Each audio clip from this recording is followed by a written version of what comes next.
Boa noite, estamos no ar para apresentar uma live, uma discussão sobre a questão da pandemia, sobre a questão da grande crise econômica que nós temos pela frente. E entre os nossos convidados está o José Carlos de Assis, que vai fazer a introdução do tema, e os debatedores Oswaldo, Lígia e Roberto Requião. Então, nós abriremos agora com a fala do José Carlos de Assis. Obrigado pela participação, pela assistência.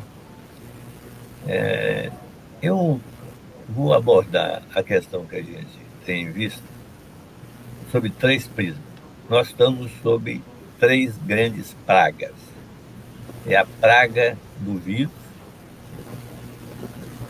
é a praga da recessão sem paralelo, caminhando para taxas drásticas de recessão, e a recessão pior de todas, que é a recessão não, é a praga do mau governo. Nós temos o pior governo da nossa história. Eu tenho dúvidas se em algum lugar do mundo, exceto em situações de crise aguda, se tenha um governo tão vagabundo, tão incompetente, odioso como esse que nós temos. Então, o grande problema é que as duas primeiras pragas, que é a praga da recessão e a praga do vírus, só podem ser revertidas ou só podem ser controladas com o bom governo. Então, essa que é o drama do país. Se não tivermos a perspectiva de um governo bom, nós não sairemos. Não adianta, né? Vou abordar não adianta. Hoje eu estava conversando com um médico sanitarista e ele fez uma visão do que está acontecendo no Brasil, do ponto de vista médico, terrível. É muito pior do que está sendo apresentado pela mídia. A mídia está naturalizando a crise. Né? A mídia não está dando a dimensão exata dela. E se você pegar a TV Globo, que é o padrão geral, é uma noção natural. Nossa crise, né, como qualquer outra, vai acabar como qualquer outra, e sem incentiva do verdadeiro genocídio que o ministro Supremo mencionou, que é o genocídio pobre, sobretudo. Né? Porque o que tem que se compreender nesse processo é o seguinte: o mundo inteiro está enfrentando coisas semelhantes, mas o mundo inteiro não está sem governo.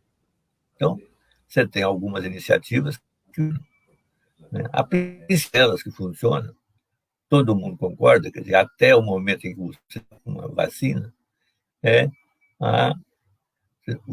só funciona o isolamento social. Né? Sem isolamento social, você vai ter uma disseminação, inevitavelmente. O que nós estamos fazendo?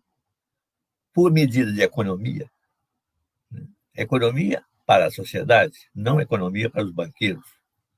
O senhor Paulo Guedes reduziu, quer dizer, na verdade não reduziu o que foi oferecido, né? Mas limitou o financiamento do isolamento social. E aí acontece uma coisa estúpida, porque se você isolar pela metade, não adianta, porque quem ficou de fora contamina os outros. Então, o isolamento tem que ser universal. Todos os que precisam de isolamento, precisam de subsistência, que não é a classe média, naturalmente, né? Mas são os pobres, e são muito pobres, todos esses têm que ter uma financeira para sobreviver, porque senão ele vai para a rua. Evidente, ele vai buscar, mesmo que seja uma forma de comer. Então, é o que está acontecendo. Quer dizer, você não consegue debelar para valer a crise porque você não tem isolamento também para valer. Né? E essa coisa não tem como você reverter com pouco dinheiro. Né? E eu vou falar isso aqui dessa discussão, que tem forma de você arranjar esse dinheiro. Não tem problema nenhum de arranjar esse dinheiro.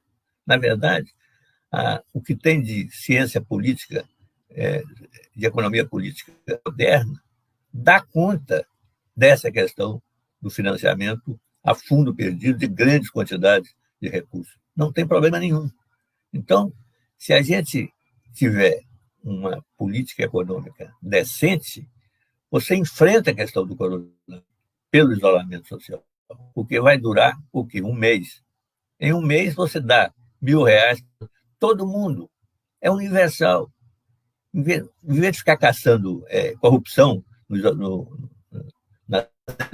isolamento, vai providenciar, atender às necessidades dessa população pobre. Isso é que é fundamental. Você manda equipes pelo país afora, pelos estados, pelos municípios, visitando de casa, qual é o seu salário? Ah, meu salário é 1.200. Não, não vamos te dar nada. Ah, não, meu salário é 700. Não, então você vai ter R$ 1.000. As equipes têm que ir né? A ideia de que você não tem como fazer isso é absurda. Olha, o IBGE vai à casa de todo mundo.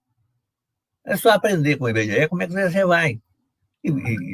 Agora não pode ficar nessa opção de corrupção, que é talvez a quarta praga brasileira, né? Que fica preocupado em corrupção e não faz nada. Quer dizer, os gestores públicos brasileiros, hoje, têm medo de tomar decisão. Por quê? Estão sendo perseguidos pelos promotores. Então, você é a favor da corrupção? Não. Você tem órgãos para combater a corrupção. Vários órgãos para combater a corrupção. Não precisa o presidente da República sair atrás de ladrão. Isso é um absurdo. Não tem nenhum sentido. Os órgãos têm que funcionar, a promotoria tem que funcionar, a polícia tem que funcionar, os órgãos de informação têm que funcionar. Mas não ficar essa paranoia na televisão. Você pega hoje a televisão brasileira, 8% da televisão é caso de corrupção. Você é a favor da corrupção? Não. Mantém os casos de corrupção. Põe as pessoas na cadeia, condenam. Mas não precisa colocar na televisão. Eu lembro que no meu tempo de Jornal do Brasil, o Jornal do Brasil não notícia policial na primeira, porque não tinha sentido. Você pega hoje, nós temos aí 55 mil assassinatos por ano, não sei qual é o número exato. Vai colocar tudo isso na televisão? Que sentido que tem isso? Bom, seleciona. Quando é parlamentar, quando é ministro, quando é para dar na televisão. Por quê? Porque quer condenar sem prova. Quer condenar sem processo. Condenar sem um dever legal. É isso que nós estamos. Então, você tem misturado isso tudo. Você tem o problema, voltando atrás, quer dizer, você tem o problema da pandemia, você tem o problema da recessão, e você tem o governo. Nós temos que discutir isso. É fundamental. Nós não podemos ter um governo vagabundo como esse governo que está aí, porque esse governo é facínora. Essa é que é a verdade. Né? Eu vejo pessoas, inclusive como nosso colega de bancada aqui, que foi meu chefe, o senador Requião, que é a voz indignada do povo brasileiro. Ele que é o único que chega e diz isso com coragem, porque as pessoas têm coragem de dizer que querem derrubar, como às vezes me gozam com isso. Eu falo abertamente, eu quero derrubar esse governo, sim. Não tenho problema com como, vai ser difícil. Mas falar em derrubar o governo, eu falo. Por quê? Porque é a base da democracia. A democracia, se vocês pensarem, a grande liberal de Luke, o cara dizia expressa que um mau governo pode ser derrubado pela cidadania. A Constituição americana diz a mesma coisa. Então, é intolerável esse governo que nós temos, numa situação de pandemia, em que partes grandes da população estão sendo condenadas à morte. Esse é que é o processo. Agora, encerrando aqui essa parte minha, quer dizer, você tem que enfrentar não apenas pela palavra, mas pela formulação. Nós temos que ter uma formulação de saída para isso. E isso é uma das coisas que eu quero discutir hoje aqui com vocês.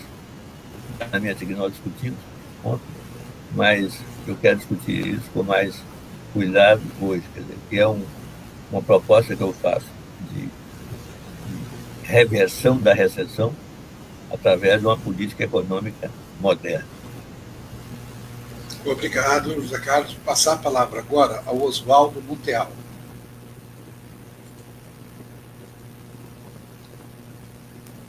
Oswaldo, seu microfone está no mudo aí. Libera ele aí. Boa noite a todos, né? Boa noite, Zé Carlos de Assis, querido amigo de longa data, senador Roberto Requião, um grande abraço, boa noite, querida colega Lígia Lislandes, muito obrigado a todos, né? Aos nossos internautas que estão nos acompanhando agora, né? Para esse tema fundamental que se propõe aqui nessa live, que é a discussão da pandemia, da crise da pandemia, né? A crise recessiva e a crise de governo, a crise de Estado que o Brasil vem passando. Eu sou professor associado do Departamento de História da Universidade do Estado do Rio de Janeiro, da UERJ, e professor de Teoria Política das Faculdades Integradas Hélio Alonso, pesquisador da Fundação Getúlio Vargas. Nós temos feito, durante algum tempo, a receita inversa à do que o nosso povo precisa, né? O Zé Carlos de Assis frequentemente toca nesse ponto. O senador Requião, que eu acompanho há muito tempo, também menciona essa questão, e nós temos que hoje pensar nesse problema de maneira breve aqui, mas colocando alguns aspectos históricos, né, processuais, de como nós chegamos a essa recessão. Primeiro, nós temos uma tendência histórica da política econômica, da história econômica brasileira, né, face à nossa dimensão extrovertida, face a essa dimensão de extroversão da economia brasileira, que vem no histórico desde o período colonial, atravessa a fase de transição para a independência, né, e vai até a República. Sempre com uma perspectiva de uma economia voltada para fora, sempre com o olhar da externalidade, né, sempre com uma espécie de perda do que é nosso, né? Perda do nosso mercado interno, perda das nossas condições concretas e sempre o associar-se para fora. Eu, essa semana, participei do seminário, o grande seminário organizado pelo Centro Celso Furtado por ocasião do centenário do Furtado, né? E toquei muito nesse ponto, ou em dois pontos importantes para tentar vencer essa tripla questão.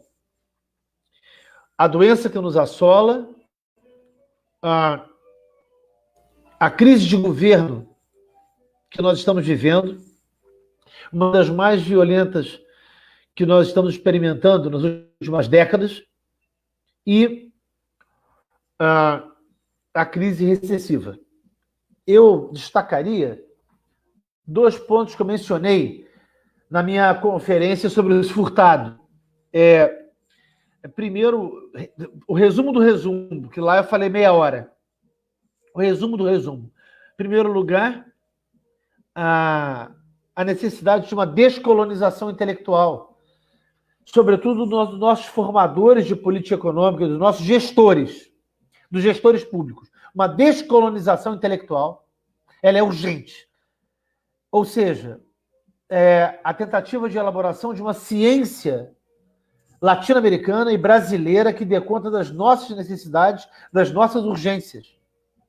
Meus colegas aqui de mesa, eu tenho certeza que há algum tempo se preocupam com esse problema, com o problema de externalidade, da externalidade da nossa economia, do caráter extrovertido do Brasil. Não é o Brasil se isolar do mundo. Ninguém está falando aqui de um isolamento do mundo, o mundo está integrado, do capital global, ninguém está falando disso, de um ultranacionalismo, não se trata disso. Mas é necessário olhar um pouco mais para dentro, ou muito para dentro, face ao governo que está aí hoje. E o segundo ponto importante, além dessa descolonização intelectual, um esforço muito grande para construir, o senador Requião sabe isso melhor do que eu, com urgência, um projeto de nação para o Brasil. Como dizia o Furtado, o Brasil é uma sequência de projetos nacionais interrompidos, de interrupções da construção nacional. E é o momento de parar, né, com essa dimensão ciclotímica e investir realmente num país para todos. Esses são os 2 pontos iniciais, né? Eu não tenho aqui muito tempo, mas pelo menos uma introdução para o nosso bate-papo, para a nossa troca de ideias e também a conversar com os internautas. A política econômica brasileira, mesmo nos momentos onde nós tentamos ser mais distributivos, ela se fixou nos preceitos liberais mais radicais, nos preceitos e princípios liberais mais aferrados. Eles vejam, não estou falando de neoliberalismo, não. Estou falando do liberalismo clássico mesmo. Um aprisionamento completo do Estado Nacional Brasileiro diante desses preceitos. Quem está me acompanhando sabe, você, internauta, que está aqui essa hora debatendo conosco, que debateremos pela próxima hora, sabe o que eu estou querendo dizer. Ora, o mercado não nos favoreceu. Uma abertura completa do nosso mercado. O senador Requião, a Lígia, Zé Carlos, sabem disso. Como é que nós vamos abrir totalmente a nossa economia sem ter a estrutura competitiva para concorrer com os tigres, com os leões que estão lá fora? Então, é necessário ter uma política econômica e uma política externa e interna organizadas para fazer frente a essa recessão que se coloca para o Brasil e para nossas dificuldades, a nossa vulnerabilidade externa, que cada vez cresce mais. O Brasil hoje é um país praticamente isolado do mundo. Cismou agora, nesse governo, estabeleceu um conflito com a China. Os americanos já lhe sinalizaram. Para quê? Se não der Trump, nada de governo brasileiro. E nós não vamos torcer para o Trump, né? Então, assim, a rigor, é um momento crucial da vida pública brasileira, da história econômica brasileira. Eu lembro aqui um autor, que é o Karl Polanyi, né, que abasteceu muito o nosso pensamento econômico, cujo texto eu deixo aqui indicação, humildemente, a indicação de Polanyi, num texto chamado A Nossa Obsoleta Mentalidade Mercantil. Por que sabendo? Por quê? Sabendo que o receituário liberal nos levou para esse corner, para esse canto, para essa vala comum, porque mesmo assim pensamos de maneira liberal, né? Não obstante, os resultados não funcionaram, os resultados não se apresentam, inclusive em governos progressistas. Nós derrapamos exatamente aí. Nós tivemos política distributiva? Tivemos. Renda mínima? Tivemos renda mínima. O Bolsa Família foi um esforço, mas existe mais uma política econômica que, de fato, controle as nossas divisas, que estabeleça limite, né, para a nossa política de exportações, tendo que olhar para a necessidade do nosso povo e, sobretudo, um investimento profundo, como diz a professora Maria Lúcia Fatorelli, a auditoria da dívida. É muito importante auditorar e ter um cálculo correto da dívida pública e da dívida interna brasileira, né? O nosso déficit. Hoje, nós estamos vendo a dolarização da economia brasileira. O caminho do Guedes é esse. É o caminho de destruição do real, destruição da moeda, e dolarização e a venda do patrimônio. Olha, nós vamos chegar em 22, o Requião, o Zé Carlos, Lígia, o Ronald, vamos chegar em 22 com a Petrobras vendida. Banco do Brasil e Caixa também. Hoje o presidente da República tem uma adesão expressiva do Congresso Nacional. O senador Roberto Requião sabe isso melhor do que eu. Vai passar muita coisa por aí ainda. E nós precisamos oferecer um caminho para o Brasil. um caminho para o Brasil que abra as portas para a nossa autonomia e para a soberania nacionais. Eu concluo o Ronald está marcando, devo estar estourando já daqui a um minuto e meio, um minuto e alguma coisa, no meu cálculo, né? O Ronald me deu 10 minutos, não é isso, Ronald? 10 minutos, né? É. Então, não, eu tenho aí um minuto. A gente quer que todo mundo fale bem. Um minuto e alguma coisa. Concluindo, eu chamo a atenção novamente para preceitos circadianos. Ou seja, para um controle sobre as nossas exportações, para um processo de recondução do mercado interno e de um maior cálculo de risco sobre as transações que nós temos feito com os Estados Unidos. Isso é uma exigência e algo que nós, preliminarmente, eu colocaria como urgente para compreender essa tríplice dificuldade que o Assis chamou a atenção. Recessão, pandemia e crise de governabilidade, de governança. Crise de governança. Né? Nós estamos caminhando Oswaldo, vou passar para essa crise, se aprofundar. Concluindo, Ronald, só um minutinho, nós estamos caminhando, nós estamos observando na política econômica Guedes não só a ausência de política social, mas a destruição do patrimônio público brasileiro. Obrigado, desculpa me alongar um pouco. Ou quem sabe, um assistencialismo totalmente responsável. Né? Professora Lígia, por favor, a palavra é sua.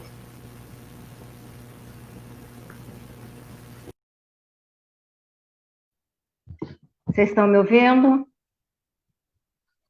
Ok. Boa noite a todos e a todas. Meu nome é Lígia Deslandes, eu sou pedagoga, né? Tenho mestrado em educação popular, né? Já dei aula um tempo, mas atualmente eu não dou aula mais. Eu estou atualmente secretária-geral da CUT aqui no Rio de Janeiro. E falar sobre esse tema, ainda mais tendo o nosso querido Requião aqui, é extremamente importante, porque a gente precisa falar de soberania. A nossa soberania que vem sendo rasgada a cada dia, desde que há muito tempo, né, o nosso Brasil ele vem sendo conduzido para que essa soberania seja completamente rasgada. Nós estamos hoje num momento que eu diria que é o momento mais difícil da nossa história. Mas, ao mesmo tempo, é um momento que nós podemos, sim, aproveitar para explorar algumas coisas que não foram exploradas até então. Nós temos no Brasil, e isso vem desde a época da ditadura, nós temos a nossa elite comandando. É uma elite exploradora, uma elite que não se contenta com o que ela tem, claro, ela quer muito e muito mais, e uma elite que rouba. A verdade é essa. Uma elite que só nega, uma elite que coloca, né, o seu dinheiro em contas internacionais, uma elite que usa lá fora essas contas internacionais para voltar como investidores aqui para o Brasil. Enfim, uma elite que não pensa no país. Então, nós não temos uma nação brasileira, porque essa elite não quer que nós tenhamos essa nação brasileira. Porque, para eles, é importante que todas as instituições sirvam a eles. E aí a gente tem agora, né? A gente vê exatamente, de forma bem mais contundente, o que é isso. Porque a pandemia que nós estamos sofrendo, e todo esse governo genocida, que, do meu ponto de vista, o Guedes é o maior genocida de todos. Eu acho que o nosso presidente é simplesmente uma pessoa que está lá para fazer pantomimas e distrair o público enquanto Guedes faz as coisas que tem que fazer. Nós estamos vendo a necessidade do Estado brasileiro de atuar na economia. E estamos vendo também a necessidade que existe das nossas estatais atuarem, de nós termos estatais atuantes e que fazem com que o nosso desenvolvimento possa acontecer. Ao mesmo tempo, nós estamos vendo a necessidade do serviço público, a importância do SUS, a importância das escolas públicas e o quanto, esse tempo todo, isso vem sendo negligenciado. Como alguns colegas aqui falaram, que me antecederam, nós tivemos, sim, a oportunidade de, durante 12 anos, ter um pouco além, ou melhor, que a Constituição, naquele momento, fosse cumprida. Porque nós temos uma Constituição que veio lá em 1988, que a gente sabe que não foi a Constituição dos sonhos de todos os brasileiros, mas foi uma grande Constituição. E nesses 12 anos, essa Constituição, ela foi cumprida em grande parte. É claro que as prioridades foram outras.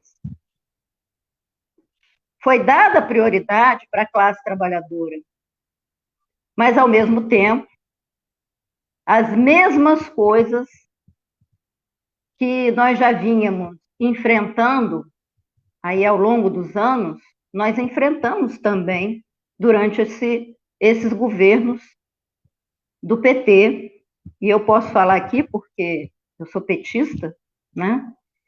Então, nesses governos do PT, nós enfrentamos grandes e grandes problemas. E nós também não fomos capazes de trabalhar em outros eixos. E aí vocês citaram a questão da dívida, né? Eu diria que quando o golpe, esse novo golpe na Dilma aconteceu, o trabalho foi muito bem feito. Ele já vinha sendo construído, hoje a gente sabe disso, hoje a gente sabe como isso aconteceu, mas ele já vinha sendo construído na economia. Não foi à toa que o Banco Central brasileiro, no momento em que Dilma estava atravessando sérios problemas e que nós não tínhamos uma crise de demanda no Brasil, o Banco Central brasileiro, ele aumentou os juros ao invés de abaixar os juros. Vocês vão se lembrar disso. E aí, o que aconteceu? Naquele momento, sem crise de demanda, né? Quem é que foi favorecido naquele momento? Quem foi favorecido foi, mais uma vez, a elite. A elite que tinha o dinheiro lá fora, a elite que consegue internalizar esse dinheiro aqui dentro, e essa elite que trabalha contra o Brasil. Essa elite que trabalha contra o Brasil, ela tem dinheiro dobrado, às vezes triplicado, com o dinheiro da sonegação, com o dinheiro que vai lá para fora e que depois volta aqui para dentro para surrupiar as nossas riquezas. Para fazer com que as nossas riquezas deixem de existir para os brasileiros. E não é à toa que o Guedes está fazendo o que está fazendo. Nossas empresas estão sendo compradas a preço de banana. A nossa economia, ela, desde lá da década de 60, nos anos lá atrás, né, na década lá na época de 1964, né, durante a ditadura, a nossa economia sempre foi dolarizada. É só vocês observarem. O dólar sempre foi a nossa forma de ver a nossa economia. E isso tem um sentido. Tem todo o sentido do mundo. Até mesmo quando o Plano Real veio, o Plano Real, ele também, de alguma forma, ele instituiu, ele deixou claro isso. Por quê? Nós temos elites que trabalham, operam contra o nosso país. São elites que hoje a gente não pode mais chamar de elites nacionais, são elites estrangeiras dentro de solo brasileiro, nativas, e que operam contra o país.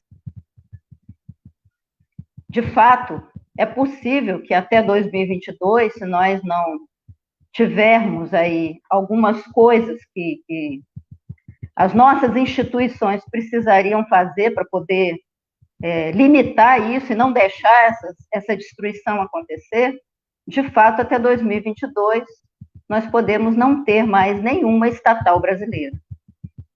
E podemos também ter todo o nosso serviço público destruído. Então, é urgente que as pessoas de bem, e essas pessoas de bem de fato, né, e não essas que se dizem de bem, elas possam fazer alguma coisa para que nós possamos, através dessas pessoas, dentro das instituições que estão tão combalidas, a gente possa trabalhar e limitar isso e não deixar essa destruição acontecer. Mas eu queria deixar por aqui, por enquanto, para a gente poder continuar o debate e ouvir aí o Requião também, que é importante ouvir a palavra dele. Com a palavra, obrigado, Lígia. Com a palavra, o nosso convidado, Roberto Requião.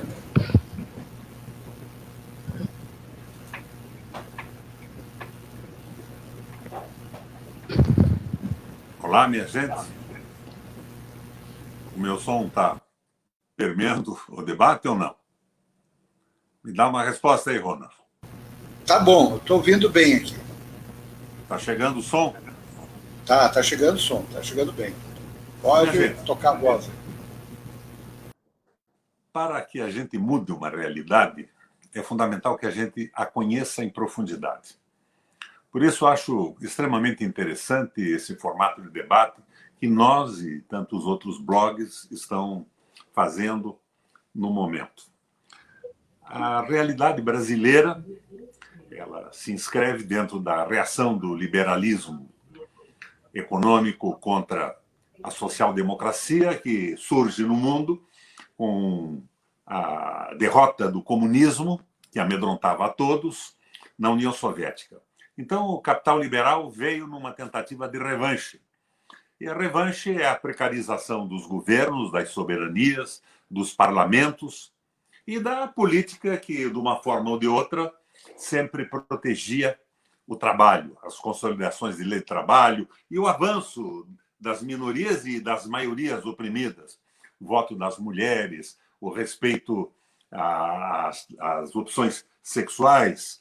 E esse processo todo passou a ser dinamitado pela financiarização disso tudo e o poder transferido para os bancos centrais, que passam, na verdade, a governar os países.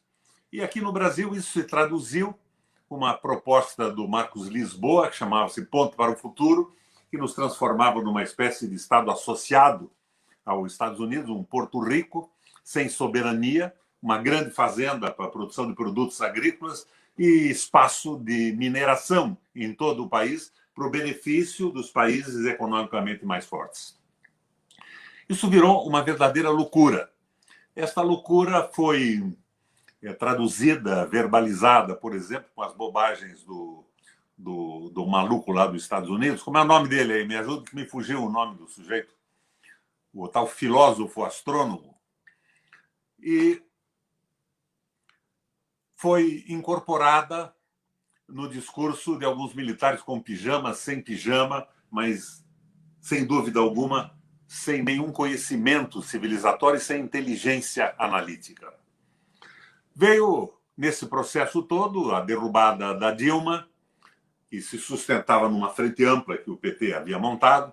Eu até diria a vocês que o governo do PT foi uma social-democracia tupiniquim. E a tal frente ampla estava lá.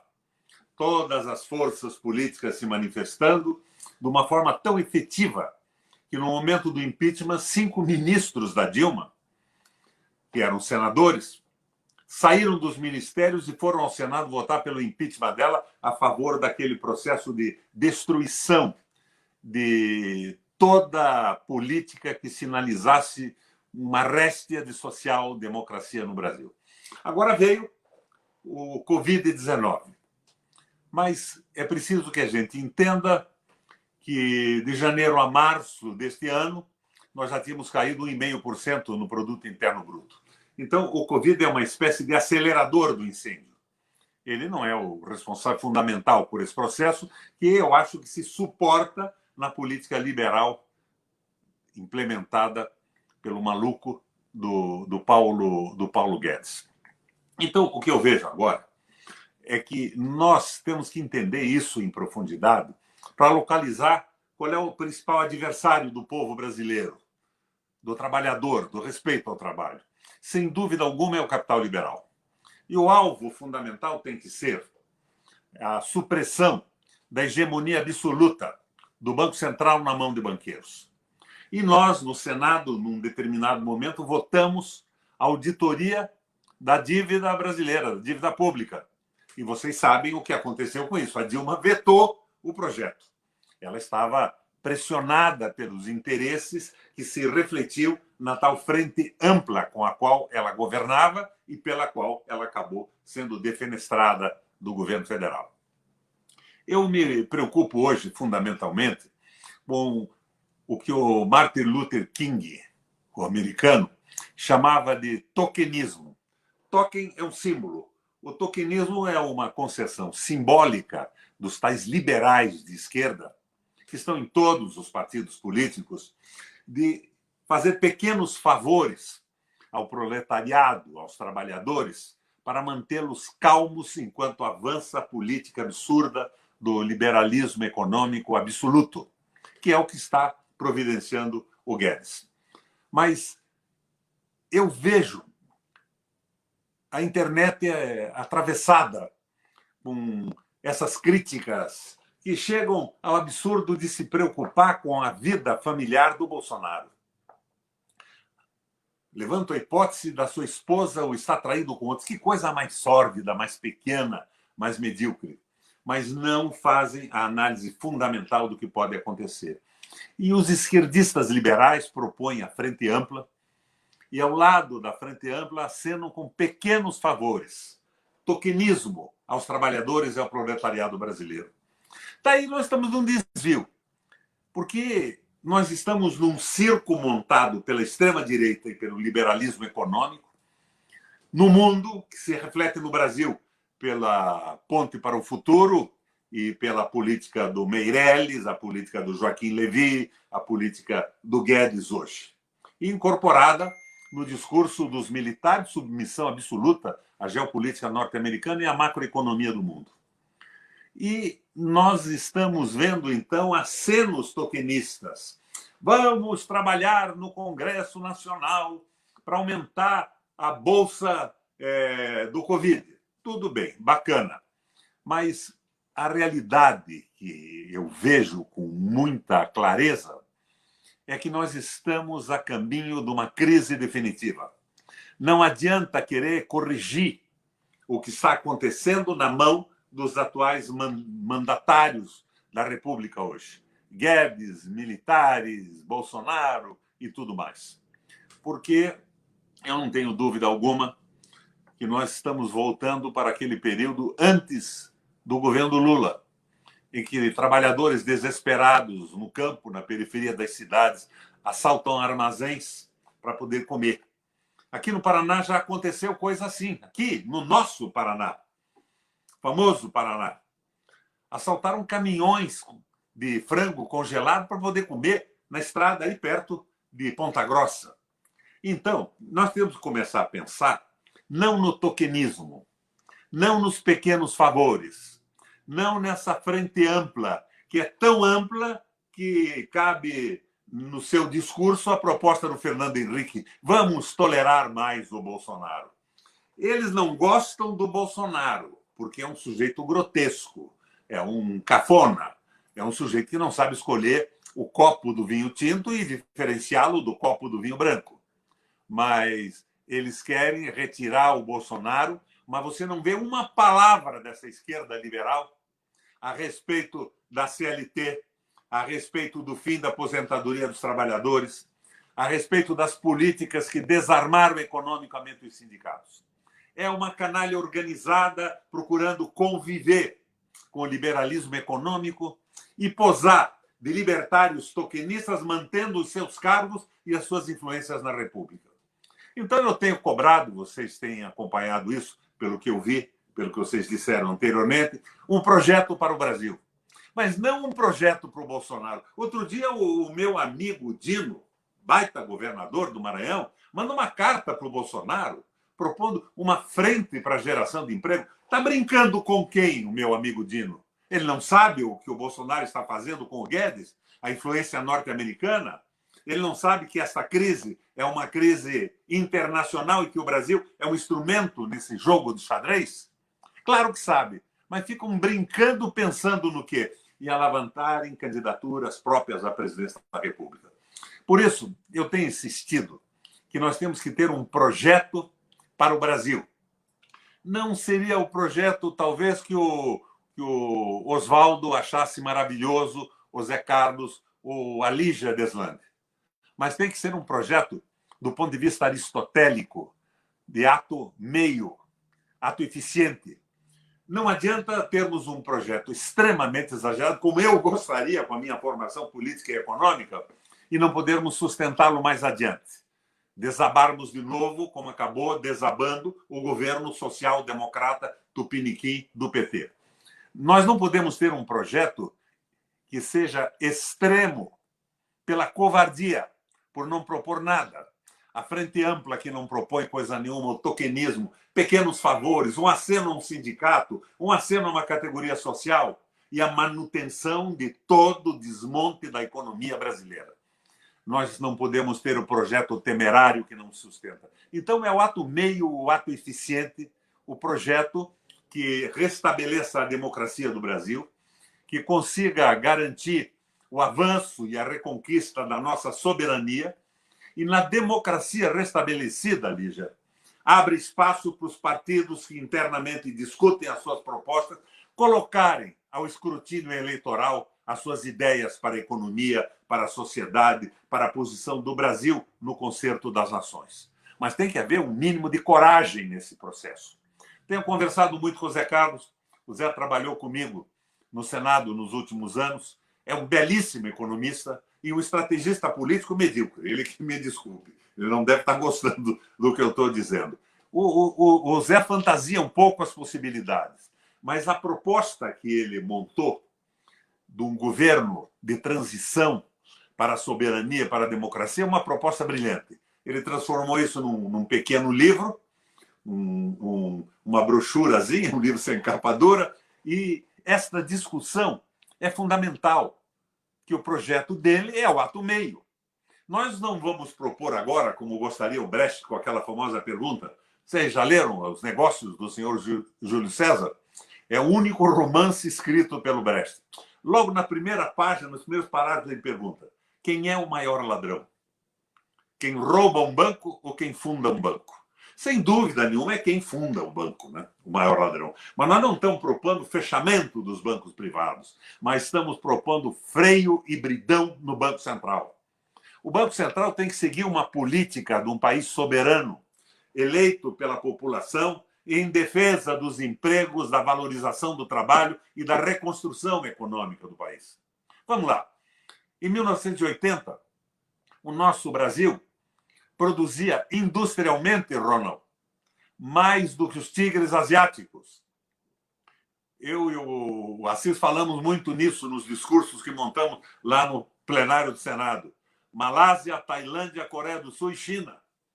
Hoje, nós não produzimos 10% do que eles produzem. O Brasil foi paralisado. Agora, o que aconteceu? O Requião é meio comunista. Devo ser um perigo, né? Eu sigo o Papa Francisco hoje, que deve ser provavelmente o coordenador do Politburo do comunismo internacional hoje. Mas o que eu quero dizer a vocês é que nós precisamos, então, de um projeto nacional que reconstrua o país, que abra espaço para a democracia.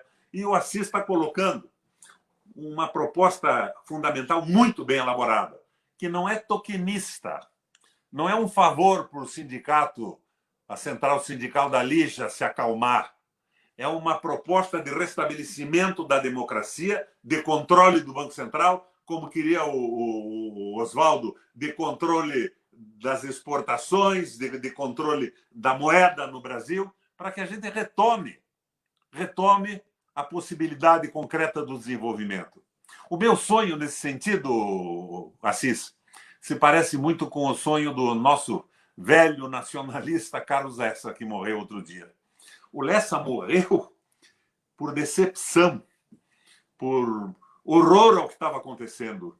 Ele perdeu a alegria de viver, ele definhou por frustração de ver o que estava acontecendo no Brasil. Então, nós temos que restabelecer a esperança da população na sobrevivência pelo trabalho e acreditando numa economia como a formulada magistralmente, numa forma didática pelo Assis, para o pós-governo Bolsonaro. O que eu vejo é que está todo mundo se associando ao liberalismo econômico. São os tokenistas, como chamava Martin Luther King. Símbolos.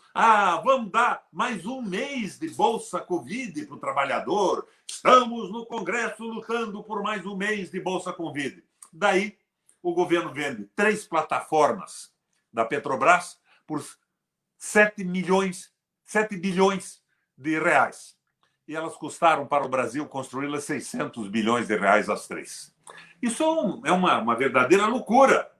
Daí o Banco do Brasil vende uma carteira de créditos de cerca de 3 bilhões de reais, 2 bilhões e 900 milhões, por 370 milhões. E ninguém diz nada. Ninguém diz nada. Eles vão levantar a hipótese da mulher do Bolsonaro não ser fiel ao Bolsonaro, o que é uma safadeza, uma canalice, é um despropósito completo. O alvo fundamental tem que ser o domínio do capital financeiro no Brasil. Bancos controlados por um banco central que se submeta à soberania do projeto brasileiro. E nós temos que começar a mobilizar esse processo. É claro que está difícil, minha gente. Eu tenho quase 80 anos, embora eu tenha essa aparência de menino de 35, vocês estão vendo aí. Então, eu estou em casa, isolado, com medo do coronavírus, de contaminar a mim e a outras pessoas, meus parentes e tudo mais. Mas nós temos que acabar saindo disso, esse Covid vai acabar. O governo do Guedes é o presidente da República, ele está em guerra contra o Covid, mas a favor do sistema financeiro. Eles não estão preocupados com a vida das pessoas, dos trabalhadores e dos pobres. Eles estão preocupados em manter o sistema financeiro. A proposta que colocaram no Senado agora e no Congresso Nacional de reforma tributária aumenta o imposto sobre serviços, diminui o imposto dos banqueiros, ao mesmo tempo que nós vivemos um momento em que melhora um pouco a imagem pública do Bolsonaro. Por quê? Porque a população está sendo, de certa forma, resgatada da pobreza absoluta com os 600 reais. Mas até quando vai durar isso? Até quando esse tipo de governo vai suportar essa ideia? O Assis tem ideias brilhantes para realizar isso, uma nova visão da organização da economia, a emissão de moeda e a suspensão da cobrança da tal dívida que foi assumida pela União de Estados e Municípios, numa espécie de inversão do plano americano do New Deal, fazendo com que, a partir de municípios que vinculem esse dinheiro todo, por exemplo, a saneamento básico e tudo mais, a gente comece a fazer rodar a economia brasileira. É uma das ideias, das muitas que ele coloca. Agora, na minha opinião, nós temos que discutir isso. É fundamental. Nós temos que formar quadros que entendam que não é dizendo desaforo para a mulher do Bolsonaro, para a avó da mãe do Bolsonaro, para a tia da sobrinha do Bolsonaro, que nós vamos esclarecer a população e montar uma base consciente que entenda a necessidade absoluta da fulminação, como quer o Papa Francisco, o líder do comunismo no mundo hoje, segundo essa canalha de direita, que é a fulminação do poder absoluto do capital financeiro. É por aí que nós temos que ir. Eu me assusto até com alguns pronunciamentos da CUT. Não, dentro desse espaço capitalista, e vão para o tokenismo. Pequenos favores, não. Não, porque nós vamos explodir. E se nós não tivermos um plano, ficarmos na mão de pretensões presidenciais de A, B ou C, nós não teremos uma solução para esse problema. Porque o candidato, Lígia, imediatamente ele tenta compor com os poderes que estão aí. Ele não fará uma crítica pesada ao Judiciário, ao Ministério Público, ao Banco Central. Ele pensa no financiamento da campanha, ele pensa na influência das grandes mídias de comunicação. Então, o papel da gente é tentar construir essa proposta.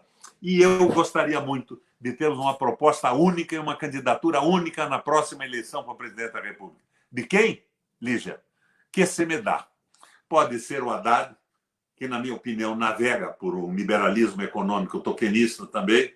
Pode ser o Dino, pode ser o Ciro, desde que tenha viabilidade eleitoral naquele momento, porque nós estamos construindo o espaço da democracia, da grande discussão, retomando esse espaço. Agora, sem a menor sombra de dúvida, eu não acredito em quem não propuser um referendo revogatório para eliminar todas as vendas estatais no Brasil.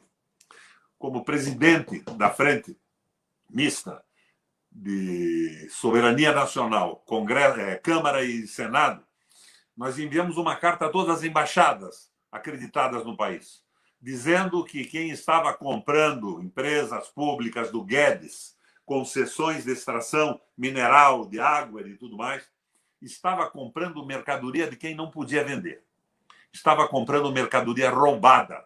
E mercadoria roubada é crime de receptação. Mais cedo ou mais tarde teriam que devolver sem indenização, porque quem comete um crime do qual foi avisado com antecipação não pode alegar a inocência. Nós temos que retomar o Brasil. É o Brasil para os outros sempre, né, Oswaldo? Nós temos que ter um Brasil para os brasileiros. E quanto o Covid, está na cara que o erro é absoluto. Eles querem ver o povo morrer para sustentar o modelo. Está aí, se preocupando o Bolsonaro, esses milicos, com os pobres que morrem, os trabalhadores que estão morrendo, e isso está se transformando, na minha maneira de entender, num fenômeno parecido com aquele do Vietnã. Vocês lembram dos monges que incendiavam as vestes e morriam queimados em protesto contra os Estados Unidos? O primeiro que se ateou fogo foi louvado em todas as redes de transmissão do mundo. O segundo também, o terceiro também, o quarto, quinto, o 15º já foi para o pé de página dos jornais. Mais um monge ateia fogo às vestes. Isso foi sendo assimilado por entropia do sistema, num conceito cibernético, e passou a não ter significação alguma. O Bolsonaro está tentando fazer com que as mortes tenham essa característica, como a fatalidade que nos leva a falecer pela idade, pela falência dos órgãos ao longo do tempo. Eles estão transformando isso numa coisa normal. Vão trabalhar, todo mundo que morre tem que morrer mesmo. Eles querem salvar a economia dos bancos. E nesta política maluca, os bancos estão tendo lucros simplesmente fantásticos. Agora, parece que a classe média brasileira não percebeu que ela que está pagando a conta com o aumento brutal dos impostos sobre serviços. Não é isso, Oswaldo? E os bancos ganhando verdadeiras fortunas. Então, nós temos que nos alicerçar. E a discussão dessas ideias do Zé Carlos me parece muito oportuna e muito interessante. Eu até sugeri que a gente fizesse um esforço dele, do Ronald, de conseguir fazer isso chegar. Ele fez um resumo bem curto de estudo na mão de todos os parlamentares federais, senadores e deputados federais, de todos os prefeitos do Brasil, de todos os deputados estaduais. O que eu acho? Que com esta visão do Vietnã, da entropia do sistema, muita gente não vai se interessar. Mas alguém pode ler, pensar, melhorar, aceitar, rejeitar, sugerir outras coisas, e nós estaremos formando quadros médios para sustentação. Hoje aqui, Lígia, nós estamos com a Renault. Sabe a Renault? A Renault foi fundada por um parceiro do Hitler na França, que com a liberdade da França foi condenado pela justiça. A Renault veio para o Paraná, um governo corrupto, que era o governo do Beto Richa, e conseguiu vantagens inimagináveis. Em determinado momento, Oswaldo, a Renault estava importando automóveis montados da França sem imposto, porque ela considerava aquilo investimento em infraestrutura para a montagem da fábrica. 1000 vantagens absolutamente desnecessárias. Como desnecessários todos os incentivos à indústria automobilística no Brasil inteiro. A opinião não é minha, é do Lester Turov, um papa da globalização. O Lester dizia o seguinte: a indústria automobilística já saturou o mundo, ela está com dificuldade de mercado. Então, ela precisa desesperadamente do mercado como o brasileiro. 205 milhões de habitantes, uma parte, nos bons momentos que nós estamos vivendo, com bom poder aquisitivo, não tem que dar nada para eles. Eles é que precisam vir ao Brasil para ampliar o seu mercado de consumo de automóveis. Mas não. Os estados brasileiros, com governadores absolutamente medíocres, cada um ofereceu mais para o outro. Então, eles estão pondo na rua agora, depois de terem montado essa fábrica, com a ajuda do governo do estado, que praticamente foi o sócio majoritário desse problema, 747 trabalhadores da noite para o dia. Ou seja, nesse momento, Ciro Gomes, que é indispensável para todo tipo de debate que nós fazemos, não passam de uns grandíssimos filhos da puta. E a reação não existe. Nós temos uma lei aqui, do meu período, que qualquer empresa que demitisse operários, mas fosse beneficiária de incentivos do Estado, de empréstimos, financiamentos e isenções, teria tudo isso rapidamente cancelado pelo governo do Estado. Mas não. O governo joga o jogo dos nazistas da Renault. E os trabalhadores perdem o emprego. Minha gente, eu acho que já saiu um pouco do eixo. Me empolga o problema da minha aldeia, né? Não é isso, Ronaldo? Se você quer ser universal, cante também a sua aldeia. E neste quadro é que nós temos que intervir. E para a intervenção não tokenista, não simbólica, mas moderada, eficiente do ponto de vista aristotélico, o Zé Carlos preparou um documento e um conjunto de ideias extremamente interessantes. Vamos em frente, Ronaldo. Muito obrigado. Foi uma excelente fala, né? Eu acho que todos aqui se sentiram representados nessa fala, viu? E é por isso até que aqui não é um debate onde a gente está contando muito tempo, porque é muito mais uma consulta entre pessoas que têm o mesmo objetivo, né? Então nós não estamos aqui para rebater, fazer a antítese do que o outro está propondo, porque nós caminhamos todos no mesmo sentido. Meu amigo José Carlos, para apresentar com mais detalhes essa magnífica tese que o Requião acabou de se referir aí, e que é o elemento que nós devemos dar a devida sustentação para que se divulgue e para que se construa como uma ideia-força para a esquerda, porque, infelizmente, o que falta mesmo é uma ideia para a esquerda, né? Se fica reproduzindo e querendo achar que vai conseguir ganhar voto e eleição com uma boa ação em direção a uma mídia que é bancada pelo interesse econômico, né, realmente a gente não tem muita chance de êxito, não. A gente pode até vencer uma eleição, mas nunca vai conseguir implementar as políticas que precisamos implementar. Tem que enfrentar o poder econômico e a mídia controlada pelo poder econômico. Por favor, Zé Carlos, a palavra está com você. Só um pouquinho que eu já vou... Isso, pode falar. Sem som. Tudo e aceito muito essas observações que fala mais alto, Zé. Com grande prazer.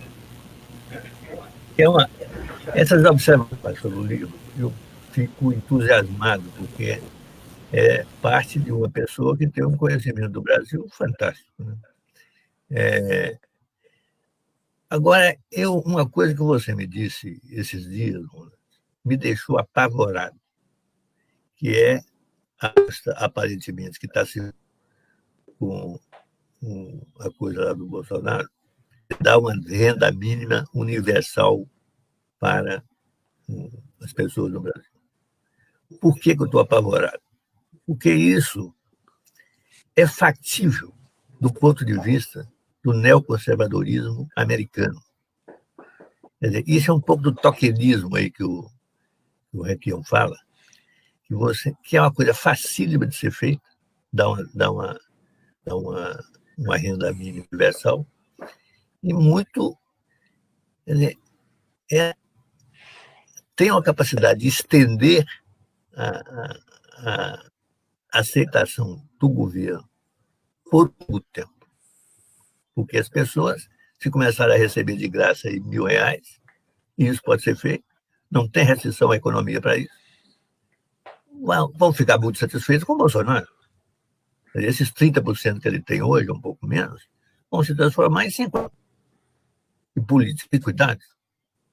Então, aquilo que eu pensava e que eu pensei, né, que eu escrevi antes de ter essa informação, que é uma informação muito recente, foi o Ronald que me disse dias atrás, essa questão agrava e distorce o que eu estava pretendendo e nos apressa no sentido de ter uma solução para isso. Nós temos que tomar a iniciativa do governo com a renda mínima. Nós temos que ser o patrocínio da renda mínima. E a única forma da gente fazer isso, hoje, a estrutura econômica brasileira, é aplicar a solução que eu estou dando para a crise da dívida dos municípios. Porque aí você coloca 1.380 bilhões de reais como crédito dos municípios, devido, o governo deve isso, não é doação, tem que dar. Então você tem uma aliança no Congresso Nacional para obter isso, e você pega parte desse 1.800 bilhões de reais e faz a renda mínima pelos estados. Então, isso completa a estratégia, né? Eu não concordo que eu sou um estrategista, mas aí é o seguinte, eu tô pensando estrategicamente. Eu não estou pensando como tático. Eu sou um péssimo, porque eu sempre acho que as coisas daqui a 2 semanas, daqui a 3 semanas, daqui a 1 ano, sei lá quanto. Eu, do ponto de vista tático. Mas do ponto de vista estratégico, a estratégia o que é? É a gente ver todos os condicionantes e todos os parâmetros para ver onde é que você está se movendo. Agora, estruturalmente, a estratégia é estrutural, não é conjuntural. Então, nós temos que ter essa estratégia, saber por onde que vai. Né? Por exemplo, que é a questão para mim, que é a questão financeira. Por isso, tem uma série muito grande no livro, como é que você faz para pagar 1.380 bilhões aos estados, estourar os critérios orçamentários que existem no Brasil. Então, está lá como faz. É pela lei, é pela finanças funcionais, pela teoria de finanças funcionais, ou teoria moderna, teoria pré-moderna, que está muito, graças a nós, a gente viu, está muito em voga nos Estados Unidos. Aparentemente, até o Sanders, né, topava a teoria monetária moderna. E a teoria moderna te diz o seguinte: se você está em recessão, você pode gastar o que você quiser emitindo dinheiro, porque não vai gerar inflação, né? Até o esgotamento da capacidade ociosa. Nós estamos com a capacidade ociosa de quanto? Nós estamos de 10% e vamos para 20% do PIB. Então, essa estrutura básica tem que ser conhecida. As pessoas se sentirem confortáveis dentro de uma proposta. Porque senão não adianta você fazer a proposta. Simplesmente dizer, olha aqui, o governo pode gastar o que quiser, todo mundo vai reagir com o padrão antigo, moralista, ortodoxo. O governo não pode gastar mais do que arrecada. Não é isso que diziam? E não é isso que dizem ainda? Onde é a âncora básica da questão financeira e da teoria financeira ortodoxa atual? Não pode gastar mais do que arrecada. Chegar e dizer o seguinte: pode sim. Por que pode? Porque tem essa e essa condição. E a estrutura é essa em que você vai se mover aí dentro. Isso é uma coisa fundamentalmente estratégica. Agora, por sorte, não é uma coisa difícil de ser. Você chega e diz o seguinte: olha aqui, a economia está em recessão. Então você tem uma produção muito maior que a demanda. Não tem demanda. O que você faz? Aumenta a demanda. Quando você aumenta a demanda, o que vai acontecer? A produção vai aumentar, mas com investimento, com emprego. Até o nível em que essa capacidade produtiva chega a um limite. Aí você para.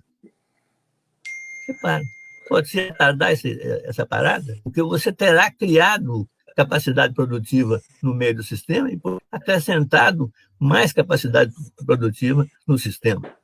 Isso não é difícil de entender. Se eu pegar um grupo com daristas e entrar numa sala de aula e resolver ensinar para eles vão entender.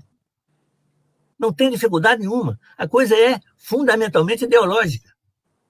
E a coisa, no fundo, qual é a ansiedade? É que uma coisa tão óbvia não tem caminho nenhum, porque os grandes jornais a mídia não dá. Você tem um bloqueio geral de uma coisa que é geral, que é fundamental. Então, o livro ele está baseado nisso. Quer dizer, ele uma parte é isso, é uma apresentação monetária, e a parte principal dele é dizendo o seguinte: onde a gente vai investir, onde a gente quer investir, como é que a gente vai fazer para distribuir isso entre custeio.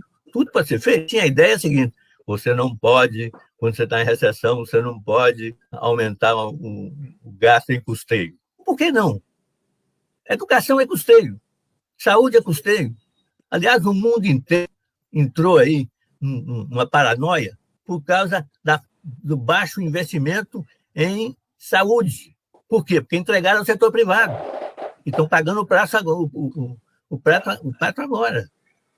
Então, esse processo é um processo que está aí no mundo inteiro. E, só para ir encerrando um pouco, é o seguinte: para mim, e para entender essa ideia de que nós estamos no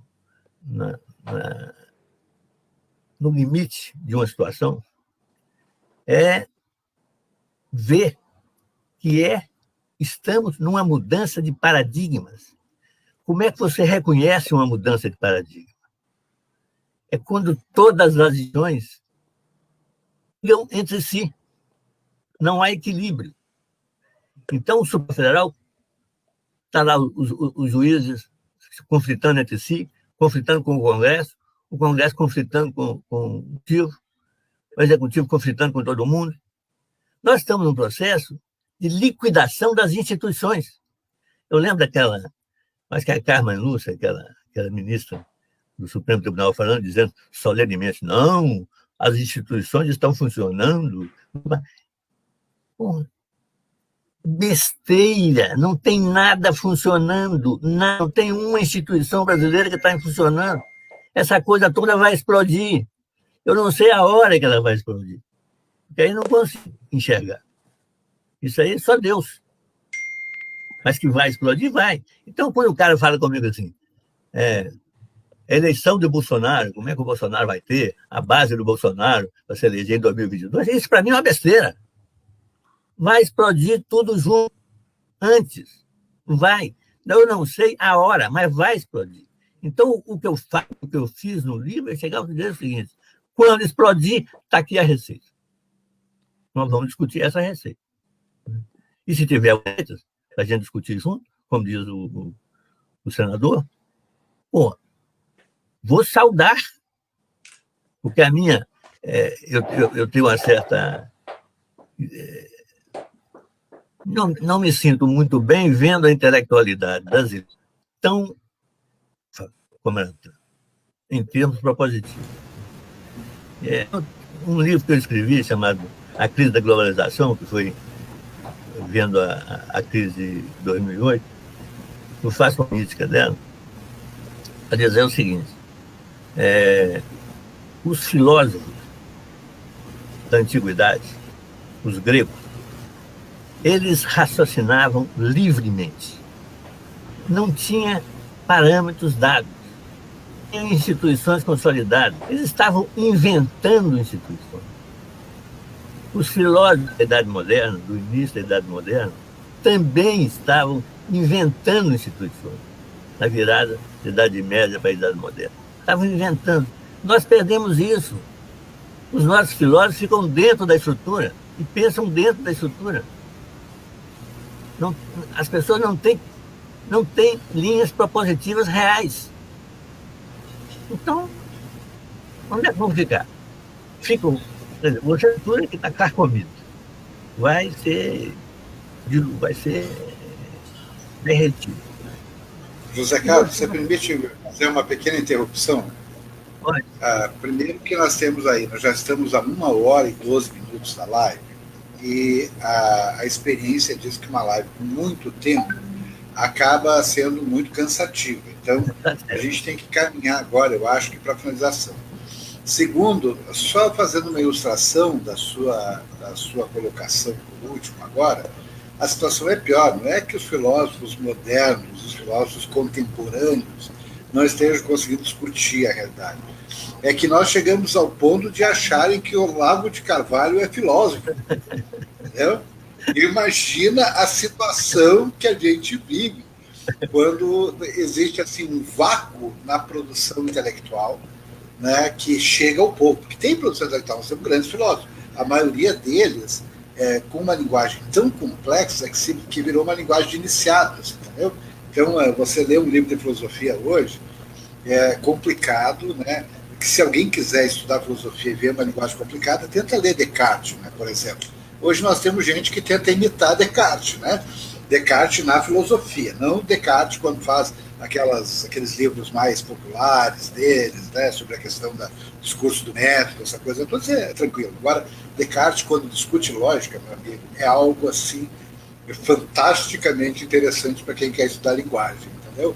É muito, muito, muito, muito interessante. Mas nós vivemos isso. Então, se especializou a filosofia e ela acabou se distanciando do povo. Então, você tem razão. Nós precisamos de uma produção filosófica que esteja a serviço da sociedade e não apenas uma elucubração filosófica elitista e direcionada a si próprio.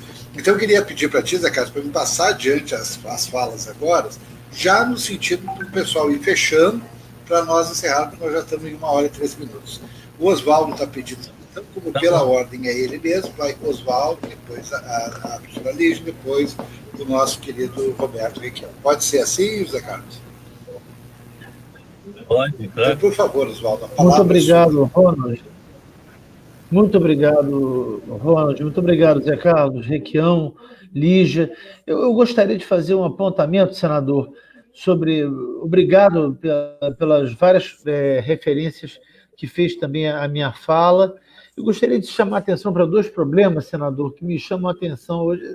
Um primeiro é o seguinte: houve uma pulverização da nossa questão central, né, que envolve desigualdade, distribuição de renda e o problema da orientação da nossa política econômica. A professora Lígia sabe disso, o problema da pulverização, que não é problema, enfim, foi uma conquista de décadas em torno da questão dos direitos humanos, e não só dos direitos humanos, mas também questões corporativas, questões de natureza sindical, as mais variadas demandas que acabaram deslocando a nossa questão, digamos, da distribuição de renda, do acerto das contas públicas, de uma política econômica nacionalista e de orientação voltada para o desenvolvimento nacional.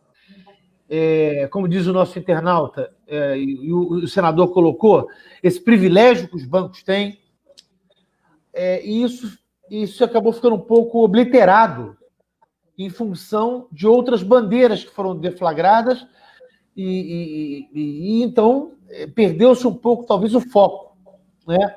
Segundo aspecto, eu gostaria de deixar como nessa parte final aqui, como disse o Ronald, vamos tentar ter o Brasil como problema, né?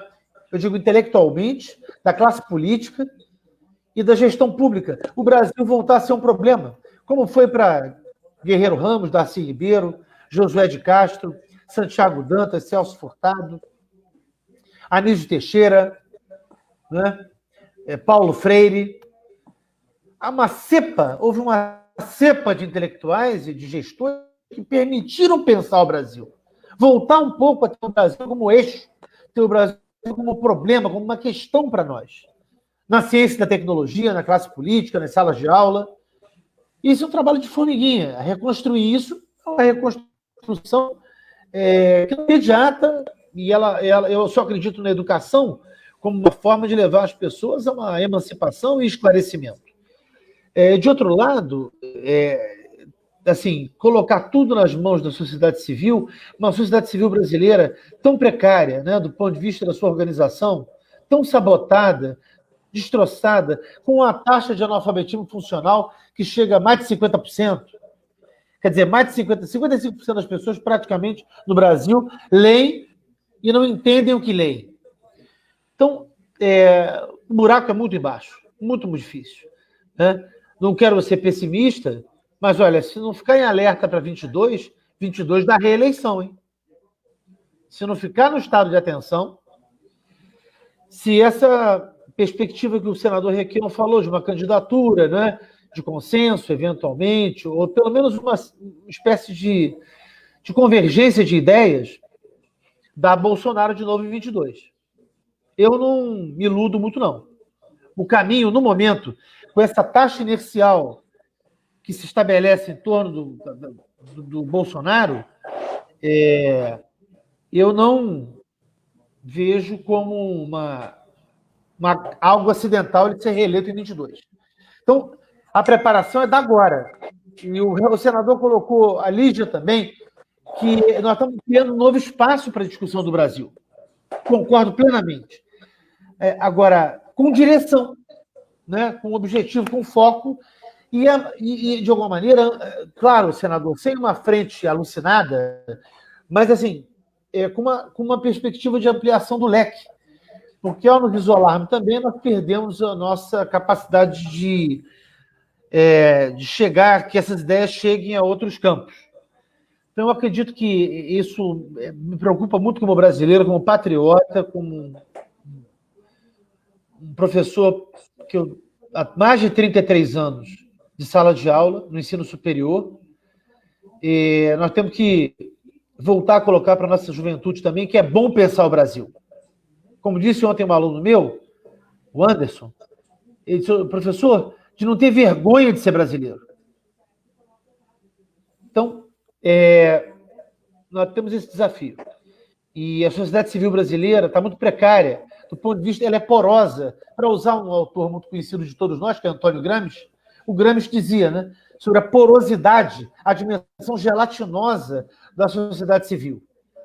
E a nossa, ela não tem uma base sólida. Então, Quem é que ocupa esse espaço de protagonismo? O Estado. O Estado. Esse Estado que hoje está colocado em xeque pela política Guedes-Bolsonaro. Olho vivo em 22. Não vai ser mole, não. Não vai ser mole, não. Né? Obrigado, Ronald. Obrigado, senador. É uma honra estar debatendo com os senhores, com a senhora, nessa noite, né, de sexta-feira. Muito obrigado. Nós que agradecemos, professor Oswaldo. Inclusive, recebi uma mensagem aqui sobre uma atuação sua numa live sobre a questão da mulher do patriarcado. Né? O pessoal elogiando muito a sua participação aí. Muito obrigado em ter participado conosco. Professora Lígia, a palavra é sua.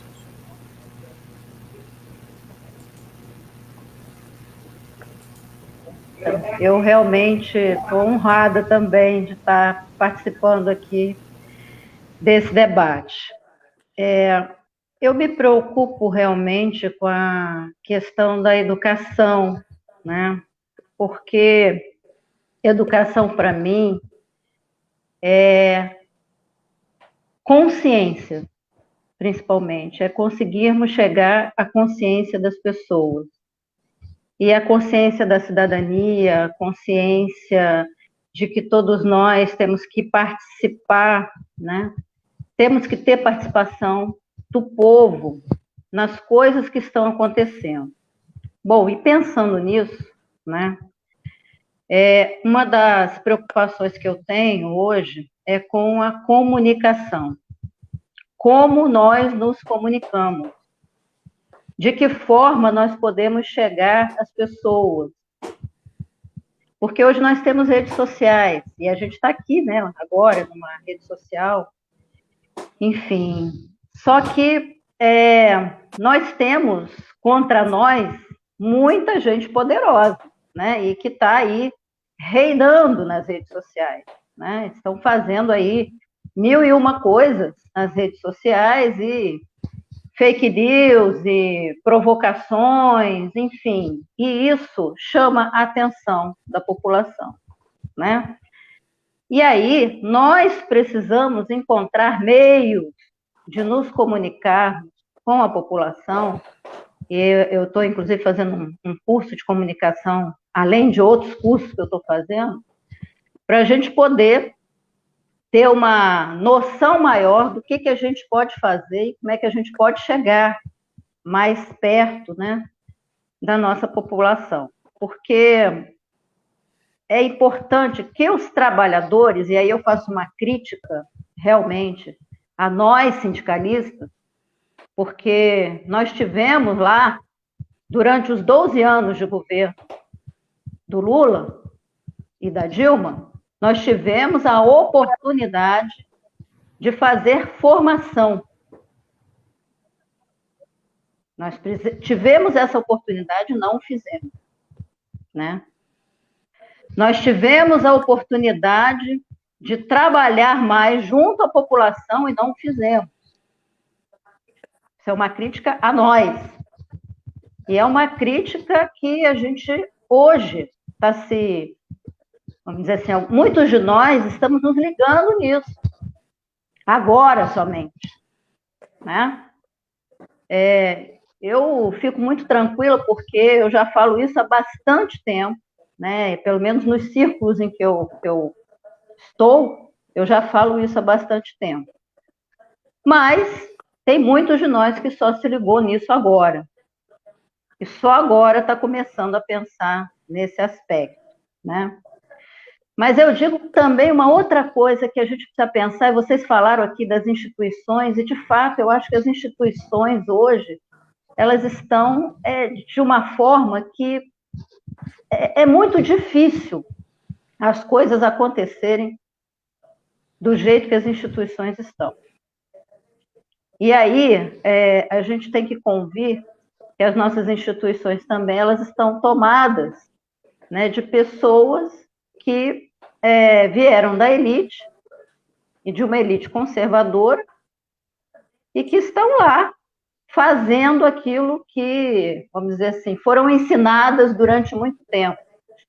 Eu não sei exatamente, acho que foi o Oswaldo que falou aqui, da descolonização do conhecimento, e eu estudei, inclusive, um autor que se chama Walter Miolo, que ele fala da descolonização dos saberes.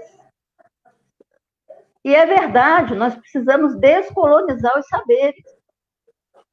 E para descolonizar os saberes, não há outra forma como a gente reescrever ou mostrar a nossa história, mostrar a história de fato, a história real, expor essa história, né? Colocar essa história a limpo. E tem muitas coisas que eu acho que tem muitas pessoas em várias instituições que têm condições de passar essa história a limpo. E que poderiam fazê-lo com a responsabilidade que têm por serem lideranças. E que poderiam, sim, passar essa história limpo e fazer com que a gente pudesse, através da exposição desses fatos e do passar essa história limpo, construir uma nova história. E com isso eu termino, porque realmente a gente está aqui para debater esse assunto, mas o tempo vai, né? E não dá para a gente ficar aqui mais tempo. Professora Lígia, só informando, esse é um primeiro momento.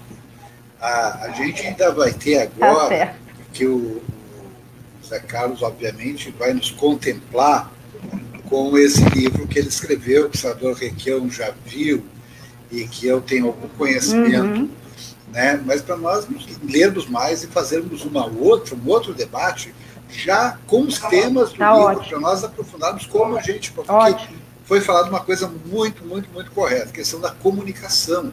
Não adianta nós termos uma maravilhosa ideia se essa ideia não consegue chegar às pessoas que podem transformar essas ideias em realidade, pode transformar as sugestões em ação. Então esse é o nosso desafio. E aí, com a palavra agora para esse nosso desafio, alguém que viveu esse mundo da ideia e o mundo pragmático de forma muito intensa, que é o nosso amigo Roberto Requião. Por favor, Requião, a palavra é sua. Me impressionou a preocupação do Oswaldo com a frente. Não, a frente não pode ser segregada. Oswaldo, o que é uma frente? A frente se caracteriza por se opor a alguma coisa. Era a frente do PMDB contra a ditadura militar. Ela tinha um foco, a ditadura militar. E lembra do slogan? MDB, você sabe o porquê. Cada um sabia. Cada um sabia por que se irritava com a ditadura militar e por que se opunha a isso. E nós conseguimos fazer o grande comício. Primeiro foi em Curitiba. Fui eu que organizei. Eu era presidente do diretório municipal do PMDB. Mas, Lígia, daquele velho MDB de guerra, viu? Não desse troço que você está vendo aí. E o partido político é diferente. O partido é parte. O partido tem propostas específicas para a administração pública do município, do estado, da nação, para a economia, para a administração pública, para a posição do país no concerto das nações. Então, a frente tendo um alvo fica fácil. Então, ou seja, não pode ser muito limitada, não. Então, se temos uma frente contra o domínio do capital financeiro, nós já temos um aliado fundamental, que é o Papa Francisco. É uma frente ampla, abessa. O capital financeiro está dominando o mundo. E o Papa diz o seguinte: o capital é bom, investido numa fábrica, gerando empregos, produzindo bens, serviços, garantindo salário decente, educação, saúde para os filhos dos trabalhadores. Então, a nossa frente é uma frente contra o capital financeiro, que é o capital vadio. Vou me apropriar agora desse termo capital vadio, que é do Mangabeira Unger. Embora eu não seja exatamente, absolutamente compatível com Mangabeira, o termo é bom. O capital vadio é o nosso alvo. Então, se nós temos uma frente que tem que ser ampla, a amplitude dessa frente tem que estar de acordo com o foco. Se nós temos uma frente contra o poder do capitalismo financeiro no Brasil, a escravização do trabalho e o fim da soberania do país, nós não podemos ter na frente um sujeito que diga: não, eu estou na frente porque eu não gosto do Bolsonaro. Eu quero que ele vá à merda se ele não gosta do Bolsonaro. Eu estou preocupado com o país, com os trabalhadores. Não quero saber do comportamento da mulher do Bolsonaro, das asneiras monumentais que o Carluxo diz todo dia na internet. Então, esse é o critério. A frente tem que ter, sem a menor sombra de dúvida, um foco. Agora, você diria, não, mas daí o Requião não vai aceitar o arrependido. Olha, apesar de eu ser discípulo daquele comunistão lá de Roma, o argentino Francisco Bergoglio, eu sigo o Código Canônico. Em primeiro lugar, o arrependimento, Oswaldo. Em segundo lugar, a confissão. Quando o crime é público, tem que ser pública. Em terceiro lugar, a penitência. E só então o perdão. Eu não excluo ninguém que fizer a crítica da posição estúpida que tomou a favor dos bancos, do capital financeiro e contra o trabalhador e o trabalho. Daí pode entrar na frente. Mas eu fico pasmo quando vejo essa esquerda libertária e tokenista batendo palma para aquele cara que é presidente da Câmara, o Rodrigo Maia. E no dia seguinte o Rodrigo Maia põe a carteira verde e amarela em votação. Então é isso. Eu não posso admitir uma frente. E veja, eu não estou falando do sentido pessoal. Fui parlamentar, fui senador por 2 mandatos. Sento na mesa com ele para tomar um chope. E alguns deles são extremamente agradáveis numa conversa de bar. Mas botar numa frente que pretende determinar a libertação do Brasil do jugo do capital financeiro é uma bobagem monumental. Não é possível que eu continue assistindo os elogios do Rodrigo Maia, do fulano, do ciclano, do Beltrano. Ah, ele não gosta do Bolsonaro. Ele acha que o Dudu, o Carluxo se vestem mal. Então ele é da frente. Não. Tem que ter a clareza de contra o que nós somos. Eu não sou contra o Bolsonaro, os filhos do Bolsonaro são peões irrelevantes no tabuleiro da política brasileira. E o Bolsonaro é um animador de picadeiro no grande círculo da política nacional, no grande circo da política nacional. O circo da política nacional está subordinada à geopolítica norte-americana, à macropolítica do capital financeiro no mundo, orquestrada e operada pelo Guedes, mas não é nem o Guedes. O Guedes não é nem economista. O Guedes é um financista, ele é instrumento do capital financeiro. Ele não sabe nada, Oswaldo, ele é um bobalhão. Então, se o foco é o capital financeiro, a liberdade do povo brasileiro e do trabalhador, estamos juntos nessa frente. E perdoamos, segundo o Código Canônico, quem se submeteu ao ritual. Arrependimento, confissão, penitência, então o perdão. E a penitência é ficar fora desse jogo por algum tempo, né? Pelo menos. Então, a coisa é mais ou menos por aí. Para resumir o que eu penso disso tudo. Quando eu fui deputado estadual, eu fui candidato a prefeito. E eu lembro que para conseguir acessar o entendimento da população, da nossa periferia, das ocupações e dos bairros, eu dizia o seguinte: imaginem, companheiro, em cima de um palanque, imaginem, companheiro, um tronco partido por um raio, rojado à beira de uma estrada. É um tronco, é um madeiro, sem nenhuma significação econômica, até que o homem se debruce sobre ele e, com a sua inteligência e o seu trabalho, o transforme num bem econômico. Numa mesa, numa cadeira, numa tábua de lavar roupa. É só a inteligência e o trabalho do homem que produz riqueza. Então, eu não vou participar de uma frente que não dê ao trabalho a devida importância, que se escravize ao capital financeiro essa mais-valia brutalmente acumulada na mão de um sistema que cada vez mais é menos capitalista e mais explorador, porque até o capitalismo industrial está arrasado pelo capital financeiro. Então, eu acho que o jogo é esse, e nós temos que entrar nesse jogo. Parabéns à insistência do Assis em fazer essa live hoje. Nós achávamos que iriam esperar um pouco. E o bacana era que o Assis conseguisse produzir as ideias desse livreto que ele redigiu na mão de algumas pessoas que sejam especialistas em PowerPoint. Um PowerPoint mais movimentado, feito com uma câmera que captura movimento, para colocar isso como um exemplo e colocar um capítulo, por exemplo, exposto por especialistas e, posteriormente, um debate em cima de cada capítulo. Um abraço a vocês, boa noite, que a minha mulher está brigando comigo que eu, nessa fase de pandemia, não sou apenas quem lava a louça. Eu faço um jantar. Boa noite para vocês. Gente, alguém quer fazer alguma consideração ainda? O Oswaldo, que foi citado também. Só queria agradecer, viu? Por favor, fale então.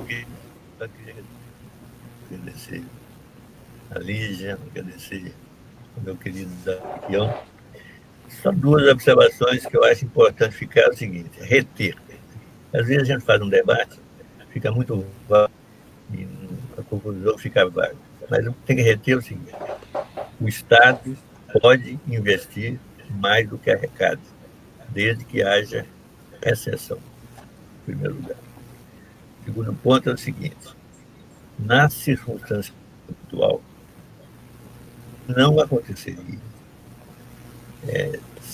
a não ser um golpe publicitário com a renda mínima, mas em geral não aconteceria, porque o governo é um governo liberal. Ele está enquadrado na ideia de que o Estado não pode gastar mais do que arrecada. Isso é uma coisa importante. Outra coisa é o seguinte: nós desenvolvemos uma tese que não é simplesmente uma tese, um tratamento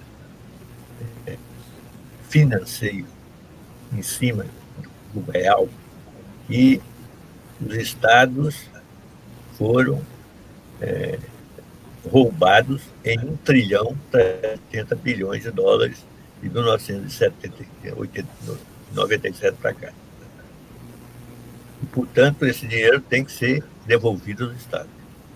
Esse dinheiro só será devolvido aos estados por decisão do Supremo Tribunal Federal. Portanto, tem que haver uma pressão do Congresso Nacional para pressionar o Supremo Tribunal Federal para forçar a União a dar esses recursos. E não precisa ser de uma vez, pode ser 3, 4. O que vai se fazer com esse dinheiro? Vai colocar na mão dos governadores? Não. A ideia é que esse dinheiro seja habilitado dentro de um programa para a educação. Zé Carlos, me permite só um pouquinho. Eu acho que esse é o tema para a nossa próxima live, que nós vamos tratar do livro, já do livreto, tá? Porque se você entrar nesse tema, a live recomeça, e nós vamos para 3 horas de live. Então, para evitar isso... Eu estou só pontuando, porque estou encerrando. Esse é o tema para a próxima live. O Oswaldo queria fazer uma observação, Oswaldo. Por favor, abre o microfone e fala aí para nós, tá rapidinho. Eu não queria interromper o Zé Carlos, mas posso falar? Pode falar, fala rapidinho, que o Zé Carlos está tudo ouvido. É muito... Desculpa, 2 minutinhos, senador. Eu concordo plenamente. Nós estamos do mesmo lado e, sem sombra de dúvida, o frentismo já ofereceu ao Brasil possibilidades importantes, e concordo plenamente com o senhor, a quem eu admiro imensamente. Gostaria de ter o título eleitoral no Paraná para poder votar no senhor, porque eu sou carioca, mas estou aqui no Rio de Janeiro, mas seria uma honra poder votar no senhor.